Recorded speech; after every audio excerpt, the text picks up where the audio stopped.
लड़की ने एक हथौड़ा उठाया और अपने पिता के सिर पर जोर से दे मारा। वो तुरंत जमीन पर गिर पड़े और एक दिल दहला देने वाली चीख निकली। शोर सुनकर माँ कमरे से बाहर भागी। जब उसने देखा कि उसकी बेटी ने अपने पति को जमीन पर पटक दिया है तो वो तुरंत क्रोधित हो गई और अपनी बेटी से पूछा कि उसने ऐसा क्यों किया। लड़की बस बेरुखी से मुस्कुराई और फिर अपने पिता का सिर फिर से कुचल दिया।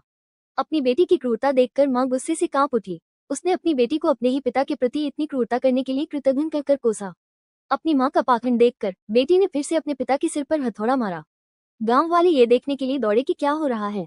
जमीन पर पड़े उस आदमी को बमुश्किल जिंदा देखकर वे सहानुभूति से भर गए। उन्होंने लड़की को समझाने के लिए एक प्रतिनिधि भेजा।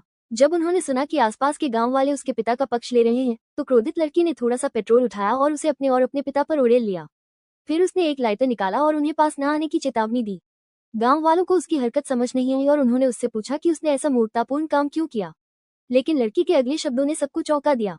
पता चला कि वो लड़की उनकी गोद ली हुई बेटी थी। चूंकि उस दंपत्ति का एक मानसिक रूप से विक्षिप्त बच्चा था जो वैवाहिक मामलों को नहीं समझता था, इसलिए दत्तक माँ ने उसे अपवित्र कर दिया था।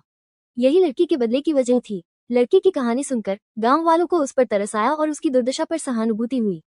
हालांकि दत्तक माँ ने उसे पाला था और चाहे कुछ भी हो वो उसका ऋणी था। दूसरों को नुकसान पहुंचाना गलत था। भले ही पिता ने कोई भयानक अपराध किया हो, लेकिन पुलिस को उसका निपटारा करना ही था। अगर वे किसी को निजी तौर पर नुकसान पहुंचाते तो यह हिंसा की ऊर्ध्व हिंसा होती, जो निश्चित रूप से गलत थी।